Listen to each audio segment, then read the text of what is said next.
Voilà, 6 heures passées de 45 minutes sur ce plateau et justement, on entre dans la revue de presse avec Monsieur Presse qui est déjà confortablement installé. TVB, Théophile Vianney, bonjour. Bonjour. Comment tu vas ce matin? Ça va. Merci. Bonjour Vianney. Bonjour, Miss Jordan. Ça va? Ça va. Ah, super. Ah ben de toutes les façons, hein, revue de presse acte 1 avec TVB. On nous voit avec... Nous ouvrons cette première partie de la revue de presse matin avec le quotidien L'économie. L'économie. Vous me posez certainement la question pourquoi. Généralement, on finit avec l'économie. Vous posez certainement la question pourquoi. Tout simplement parce qu'aujourd'hui, on parle de commerce transfrontalier. L'avenir du bassin du lac Tchad préoccupe, à lire donc en grande une de ce journal qui est en kiosque ce matin. Et bien sûr, ce journal nous fait savoir naturellement ce matin que la réunion se tient depuis hier à Yaoundé. Les gouverneurs des territoires affectés par Boko Haram sont réunis depuis hier à Yaoundé pour réfléchir sur les pistes de développement de cette région. Cameroun Tribune en fait également sa grande une ce matin. Stabilisation du bassin du lac Tchad, à lire donc au journal Cameroun Tribune qui est en kiosque. Stabilisation du bassin du lac Tchad, prêt pour la bataille. Le troisième forum des gouverneurs de cette région en proie à diverses menaces s'est ouvert hier à Yaoundé au cours d'une cérémonie présidée au nom du chef de l'État par le Premier ministre, chef du gouvernement Joseph Dione Ngouté. Occasion pour les participants de réaffirmer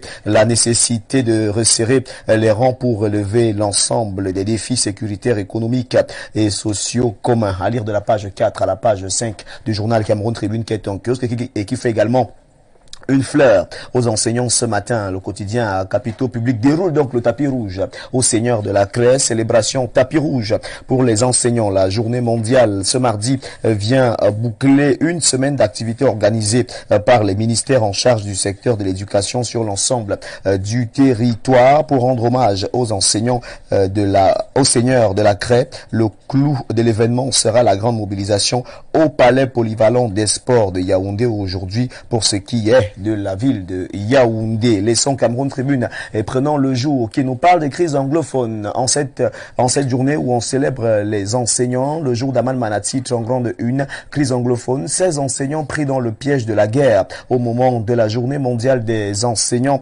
Nombre d'entre eux en service dans les régions du nord-ouest et du sud-ouest sont tués, enlevés ou suspendus de solde, à lire dans ce journal de la page 2 à la page 3. Le jour revient donc sur les difficultés des enseignants dans les régions du nord-ouest et du sud-ouest d'Ouala. 2 cadres des douanes passent 3 jours en prison, à lire dans ce journal en pied de une. Et bien sûr, le Messager qui est en kiosque s'intéresse également au grand dialogue national ce matin et ce journal titre en grande une: en 4 conflits anglophones, à quand le chant du cygne? À lire donc dans ce journal 4 ans après ce qui n'était au départ que des revendications corporatistes, les populations du Nozo fondent tout leur espoir sur les résolutions du grand dialogue national, nous dit donc le journal de Jean-François Chanon qui est disponible en kiosque ce matin. Cette actualité vous est proposée en page 3. On parle également de marché union sacrée contre l'inflation, à lire en page 5. Pendant que le Messager parle de l'an 4 du conflit anglophone, Mutation parle du grand dialogue national. En 2, à lire en grande une de ce journal, guerre d'épilogue. Dans ce journal, le journal Mutation revient donc sur cette actualité en grande une. Les gages de décrispation du gouvernement dans le nord-ouest et le sud-ouest. À lire de la page 7 à la page 11, Christopher Fumunyo fait le point des propos et propose des voies de sortie et de crise. À lire donc dans ce journal. Terre Promise Hebdo parle de crise au nord-ouest et au sud-ouest et pourtant il y a eu dialogue. À lire donc en grande une de ce journal, feignant d'ignorer les démarches entreprises depuis le début de la crise et qui ont eu pour point d'orgue le grand dialogue national. Les contenteurs du président Paul Biya veulent faire croire que le chef de l'État, qui vient une fois de plus de dépêcher le PM à Bamenda, a privilégié l'option militaire au détriment du dialogue. The Guardian Post nous dit que le Premier ministre chef du gouvernement est à Bamenda et qu'il vient en paix et pour la paix. À lire en grande une de ce journal. PM John Gouté, Bamenda Today, I come in peace for peace.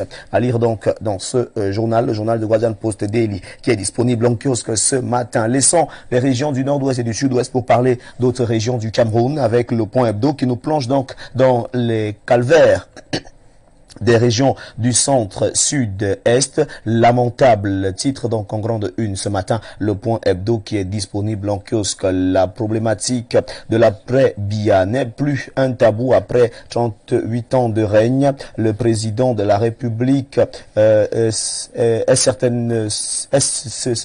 certainement se retirer pour faire place à un autre compatriote. Nous dit donc ce matin le point hebdo qui est disponible en kiosque ce matin, c'est-à-dire en page 11. Le tri hebdo le soir d'Amambianda parle de grogne des populations de l'axe Ebolova comme deux Kribi et Lundwe Somba calme la tempête, à lire en page 3. Par son entre-gens, le ministre de l'eau et de l'énergie avec à ses côtés le ministre d'État, ministre de l'enseignement supérieur, a apaisé les cœurs face aux populations d'Ebolova comme deux Kribi en furie qui exprimaient ainsi leur courroux au travers des barricades à base d'arbres et du démantèlement des ponts construits en planche à l'origine des revendications portant sur le bitumage de cet axe routier et le retour de l'électricité dans ces localités. La nouvelle est en kiosque également ce jour et le journal La Nouvelle parle des Bolova comme Dieu et Lundwe Somba en sapeur-pompier, c'est-à-dire en page 4. On parle également de RDPC, ombre et lumière des renouvellements, c'est-à-dire au journal La Nouvelle qui est en kiosque. Le quotidien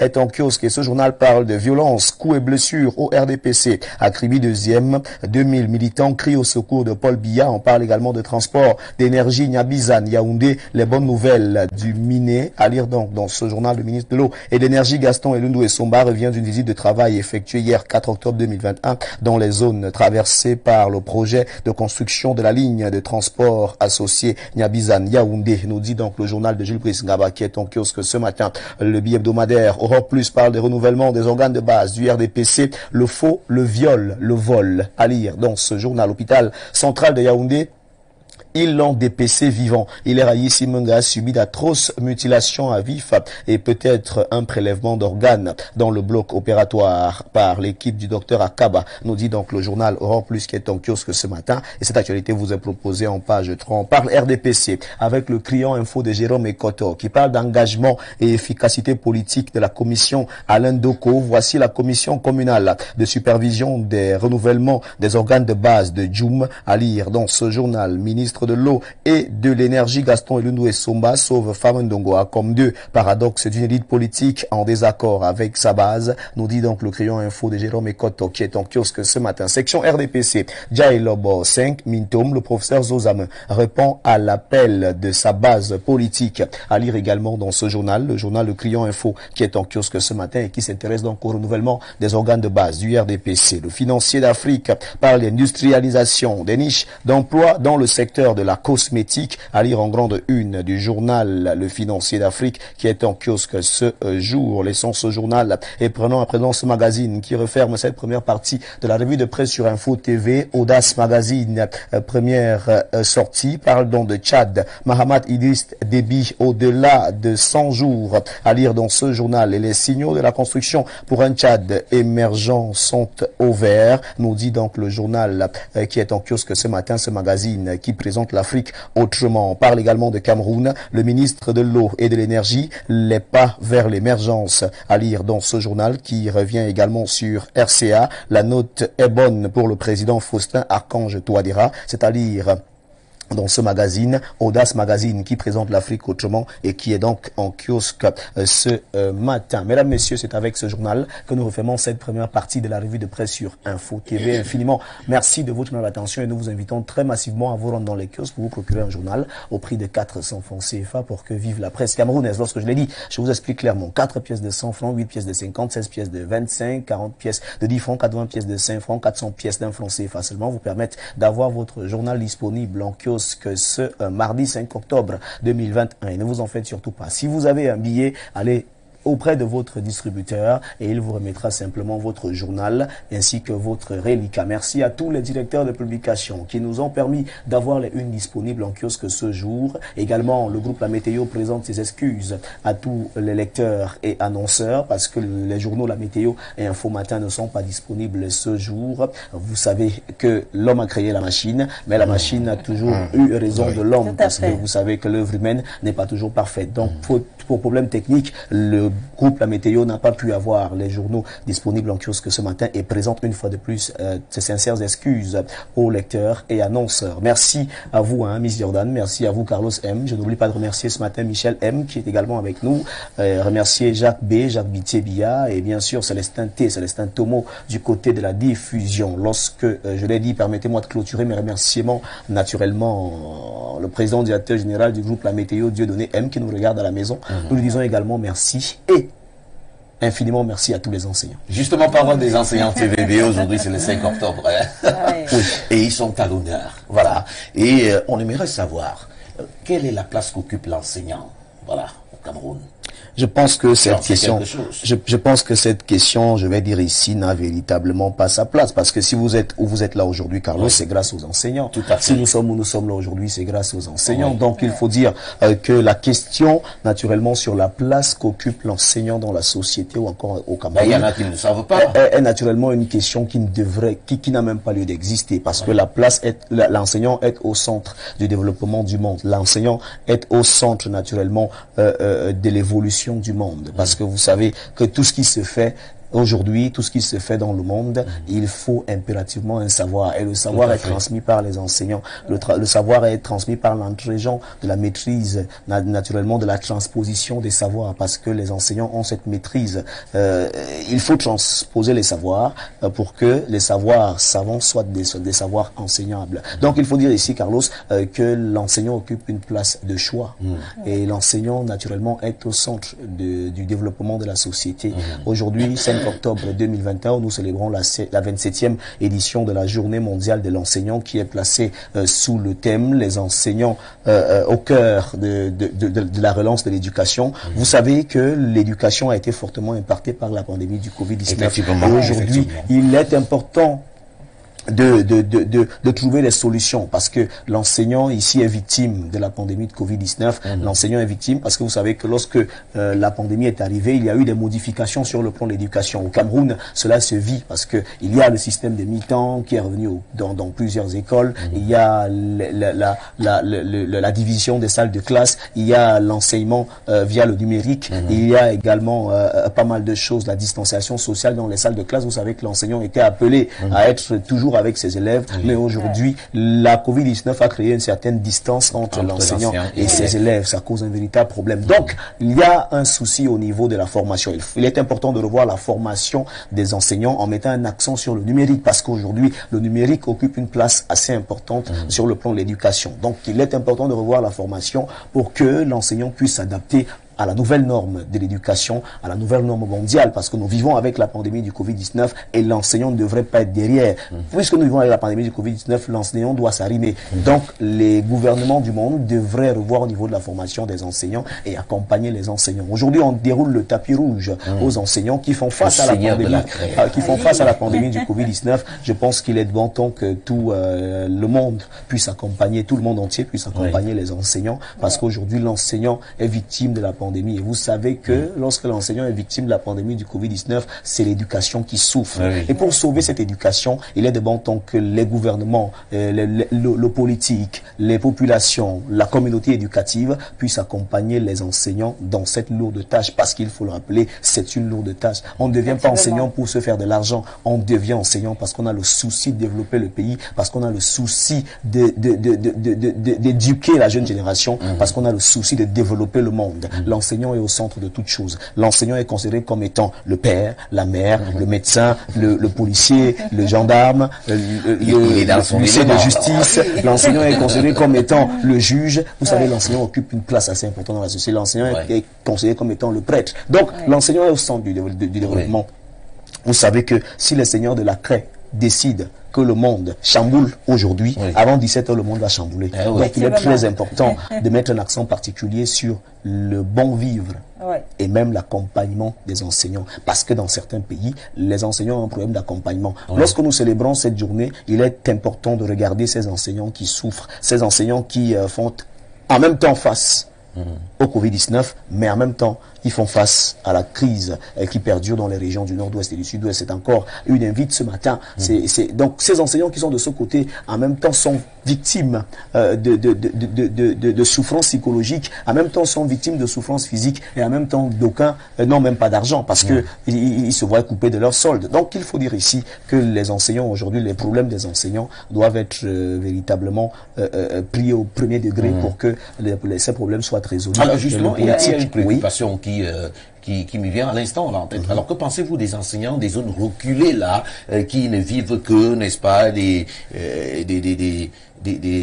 provisions ou alors en fait ce que les parents des villages, certains parents viennent leur donner. Je prends par exemple les dons, voilà, on parle justement des dons. Vous me permettez de me retourner et de vous regarder en face. Carlos, il faut dire ici que l'enseignant est celui-là qui s'adapte à toutes les circonstances.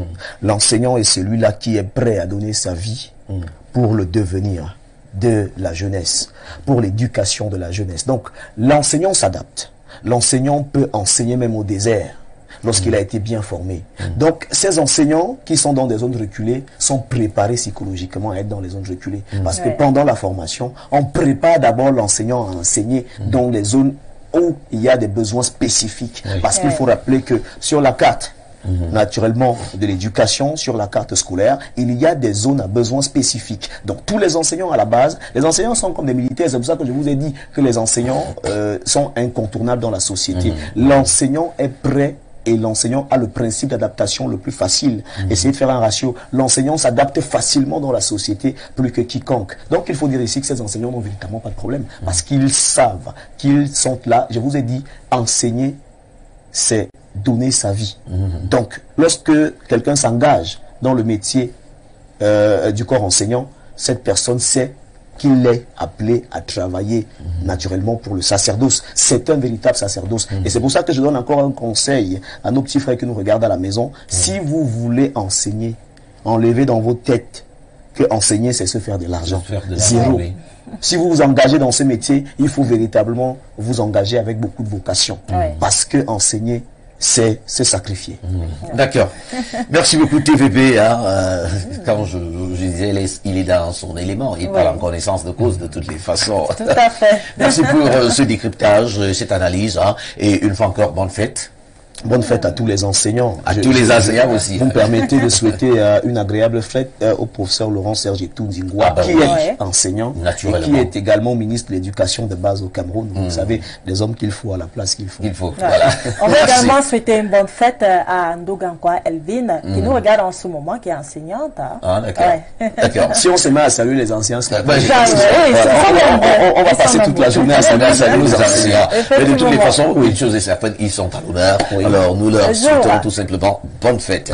Alors, on va rester dans l'éducation. Oui, justement, en rapport à la journée donc, de l'enseignant aujourd'hui, nous avons une thématique assez spéciale. Et donc, la voici. Pour ou contre le fouet à l'école. Pour ou contre le fouet à l'école. Mesdames et messieurs, vous avez donc les numéros de téléphone qui sont affichés au bas de votre petit écran. Et donc, n'hésitez pas à envoyer vos réactions pour ou contre le fouet dans les établissements scolaires. Carlos. Voilà. Je voulais dire Vianney. Pour autant l'usage du fouet dans les établissements scolaires, je vais dire automatiquement, impérativement et même instantanément que je suis contre l'usage du fouet dans les établissements scolaires. Je dis encore, si vous rencontrez un enseignant qui fait usage du fouet pour transmettre le savoir, ça veut dire que cet enseignant est frustré. Ça veut dire que cet enseignant n'a pas été formé normalement. Ça veut dire que cet enseignant n'est pas là par vocation. Parce qu'un enseignant qui enseigne, qui transmet les savoirs par vocation, ne peut pas faire usage du fouet. Un enseignant bien formé a toutes les techniques pour punir un enfant, simplement en regardant cet enfant par les yeux. Oui, donc faire usage du fouet, véritablement, je pense que le fouet n'a pas sa place. De plus en plus, puisque le monde évolue, à l'époque, le fouet avait sa place parce que l'éducation, naturellement, est arrivée. Vous savez que l'éducation est arrivée en Afrique. Nous, on ne connaissait pas ça. Nos ancêtres, ce que je suis aujourd'hui, c'est grâce au fouet. Oui, nos ancêtres ne connaissaient pas ça.